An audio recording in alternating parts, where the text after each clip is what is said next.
अस्सलाम वालेकुम स्टूडेंट्स, हम पार्ट्स ऑफ स्पीच को डिस्कस कर रहे थे। पार्ट्स ऑफ स्पीच में आज का हमारा टॉपिक है एक्शन वर्ब्स। एक्शन वर्ब को हम उर्दू में फेल कहते हैं और इसको इंग्लिश में एक्शन वर्ब भी बोलते हैं और सिर्फ वर्ब भी बोलते हैं। तो ये वर्ब्स क्या होते हैं?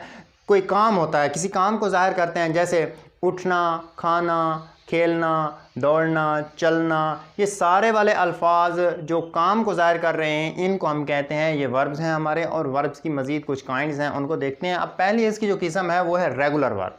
रेगुलर वर्ब को हम उर्दू में कहते हैं बाकायदा फ़ेल। अब बाकायदा फ़ेल क्या होता है? बाकायदा फ़ेल या रेगुलर वो वाले वर्ब्स होते हैं जिनकी सेकंड एंड थर्ड फॉर्म बनाने के लिए हम सिर्फ ईडी का इजाफा करके उनकी सेकंड एंड थर्ड फॉर्म बनाते हैं, तो उनको हम कहते हैं रेगुलर वर्ब। और हमारे पास कुछ एग्जाम्पल मौजूद हैं। अब यहाँ पे देखें, एक्सेप्ट है, तो एक्सेप्ट की सेकंड थर्ड फॉर्म बनाने के लिए हम ईडी का इजाफा करेंगे, तो एक्सेप्टेड एक्सेप्टेड बनाएंगे। इसी तरह आस्क है तो आस्क्ड आस्क्ड, अलाउ से अलाउड अलाउड, एंड से एंडेड एंडेड। इसी तरह एक्ट से एक्टेड एक्टेड, एडमिट से एडमिटेड एडमिटेड, और कॉल से कॉल्ड कॉल्ड, और क्लीन से क्लीन्ड क्लीन्ड हम बनाएंगे। तो ये हैं हमारे रेगुलर वर्ब्स। तो आप गौर कर सकते हैं, सिर्फ ईडी का इजाफा किया गया है। ये वो वाले वर्ब्स हैं जिनकी सेकंड थर्ड फॉर्म बनाने के लिए हम सिर्फ और सिर्फ ईडी का इजाफा करते हैं। इनको हम रेगुलर वर्ब्स कहते हैं। और इनके हम मुतज़ाद देख सकते हैं इर्रेगुलर वर्ब्स, जो इनके उलट हैं। इनको उर्दू में हम कहते हैं बेकायदा फ़ेल। ये वो वाले वर्ब्स हैं जिनकी सेकंड एंड थर्ड फॉर्म बनाने के लिए हम ईडी का इजाफा नहीं करते, कोई और चेंजिंग आती है। तो अब देखें, यहाँ पे गो को हमने कभी भी ईडी से तब्दील नहीं किया सेकंड थर्ड फॉर्म में। गो से वेंट गान बनाते हैं, बेयर से बोर बार्न बनाते हैं, और राइट से रोट रिटर्न बनाते हैं, ब्रेक से ब्रोकन बनाते हैं, बिल्ड से बिल्ड बिल्ड बनाते हैं, और इसी तरह ड्रिंक से ड्रैंक ड्रंक बना देते हैं, और ड्राइव से ड्रो ड्रीमन बनाते हैं, डिग से डग डग बनाते हैं, और ड्रा से ड्रीव ड्रॉन बनाते हैं। तो आप गौर करें, जहाँ पे कहीं भी ईडी का इजाफा करके हमने सेकंड थर्ड फॉर्म नहीं बनाई।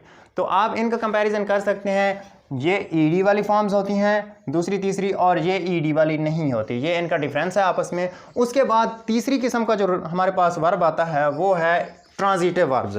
अब ट्रांजिटिव वर्ब कौन से होते हैं? ट्रांजिटिव वर्ब्स वो वाले वर्ब होते हैं जिनके बाद ऑब्जेक्ट आता है। यानी अगर हम कोई सेंटेंस लिखें, वर्ब के बाद अगर हमारे पास ऑब्जेक्ट मौजूद है तो वो है हमारा ट्रांजिटिव वर्ब। अगर ऑब्जेक्ट मौजूद नहीं है तो वो ट्रांजिटिव वर्ब नहीं होगा। और ये भी ध्यान में रखिएगा कि जब हम एक्टिव से पैसिव वॉइस बनाते हैं उस वक्त ट्रांजिटिव वर्ब के हम पैसिव वॉइस बना सकते हैं, इन ट्रांजिटिव वर्ब के पैसिव वॉइस नहीं बना सकते। तो आपने याद क्या रखना है? अब देखें, ही राइट्स आ लेटर। अब गौर करें, यहाँ पे ये हमारा सब्जेक्ट, ये हमारा वर्ब, और ये हमारा ऑब्जेक्ट है। ऑब्जेक्ट से पहले कोई आर्टिकल आ सकता है। आर्टिकल के अलावा अगर कोई प्रेपोजिशन इस्तेमाल किया गया है तो फिर वो ऑब्जेक्ट नहीं होता, वो फिर चेंज हो जाता है। जो वो एडवर्ब भी बन सकता है या और कोई चीज़ बन सकती है, लेकिन वो ऑब्जेक्ट नहीं रहता। ऑब्जेक्ट की डेफिनेशन आपने यही याद रखनी है कि वर्ब के बाद अगर कोई ऐसा लफ्ज़ आ गया है, ऑब्जेक्ट आ गया है, जिससे पहले कोई आर्टिकल आ सकता है, लेकिन अगर कोई प्रेपोजिशन लगाया गया है तो फिर वो ऑब्जेक्ट नहीं है। अब देखें, आ लेटर, लेटर से पहले आ एक आर्टिकल लगाया गया है, तो ये लेटर एक ऑब्जेक्ट है। इसी तरह क्लीन को देखें, ही क्लीन्स द रूम, यहाँ पे आर्टिकल दी लगाया गया है, द रूम लगाया गया है। तो ये जो क्लीन है या ये राइट है, ये हमारा ट्रांजिटिव वर्ब है। इसी तरह ही ड्राइव्स आ कार, यहाँ पे आर्टिकल लगाया गया है, तो ये ड्राइव भी हमारा ट्रांजिटिव वर्ब हो गया। इसी तरह ही रीड्स आ बुक, यहाँ पे आर्टिकल लगाया गया है, ये रीड हमारा ट्रांजिटिव वर्ब है। इसी तरह दे वॉच द टीवी, अब यहाँ पे भी आर्टिकल लगाया गया है। यानी ये वाले जितने भी वर्ब्स आए हुए हैं ये सारे के सारे रेगुलर ट्रांजिटिव वर्ब्स हैं। उसके बाद देखें, दे बिल्ट आ स्कूल, यहाँ पे भी आर्टिकल लगाया गया है और ये बिल्ट हमारे पास एक ट्रांजिटिव वर्ब है।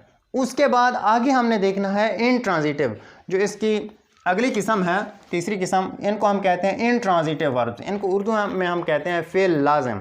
ये वो वाले वर्ब्स होते हैं जिनके बाद ऑब्जेक्ट नहीं होता, जो आना लाजिम नहीं होता, तो ये वाले इनट्रांजिटिव होते हैं। अब देखें, यहाँ पे थोड़ी सा गौर करें, यहाँ पे स्कूल, आ स्कूल है, और यहाँ पे टू स्कूल है, तो ये टू पर एक प्रेपोजिशन है। अगर ऑब्जेक्ट से पहले कोई प्रीपोजिशन आ जाता है तो फिर वो ऑब्जेक्ट नहीं रहता।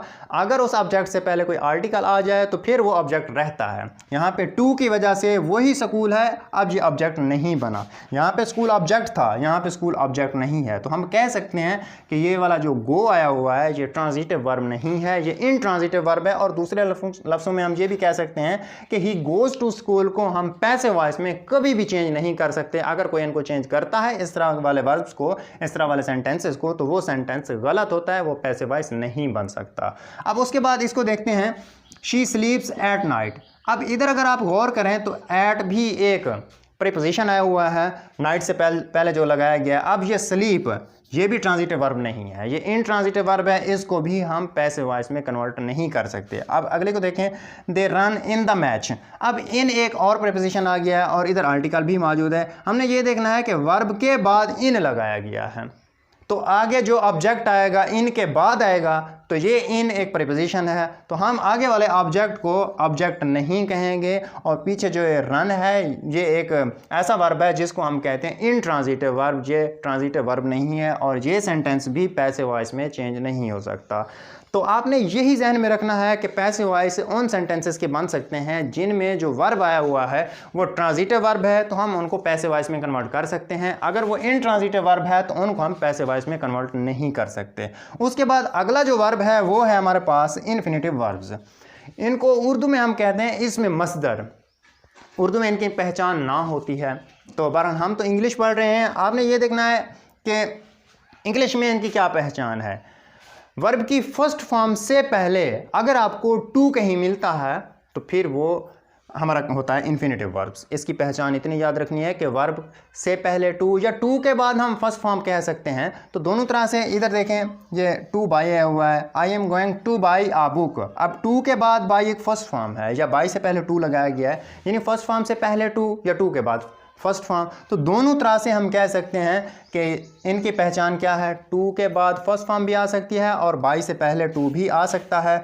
तो I am going to buy a book, इसमें जो टू बाई आया हुआ है ये इन्फिनिटिव वर्ब है। उसके बाद अगली एग्जांपल को देखें, I am pleased to meet you. अब मीट के बाद देखें, मीट से पहले टू लगाया गया और टू के बाद फर्स्ट फॉर्म है, तो ये टू मीट भी हमारे पास एक इन्फिनिटिव वर्ब है। उसके बाद आगे देखें, एक और एग्जाम्पल मेरे पास मौजूद है, nobody was ready to help her. अब इस टू के बाद हेल्प फर्स्ट फॉर्म है या हेल्प से पहले एक फर्स्ट फॉर्म है हेल्प, इससे पहले टू लगाया गया है। तो तीनों एग्जाम्पल को आप गौर करें कि वर्ब की फर्स्ट फॉर्म से पहले टू लगाया गया हो या टू के बाद वर्ब की फर्स्ट फॉर्म हो, तो उसको हम कहते हैं इन्फिनिटिव वर्ब्स। तो ये थी हमारे पास वर्ब की काइंड्स। ये 5 हैं, मेरे ख्याल में 4 हैं, 1 2 3 4 और 1 2 3 4 5 यहाँ पे आई हुई हैं।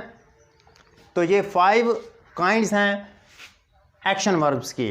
तो मैं उम्मीद करता हूं कि आज का लेक्चर आपके लिए बहुत ही हेल्पफुल होगा। अगर आप मेरे मज़ीद वीडियो लेक्चर देखना चाहते हैं तो इस वीडियो को लाइक कीजिए और चैनल को ज़रूर सब्सक्राइब कीजिए। Thank you so much. अल्लाह हाफिज़।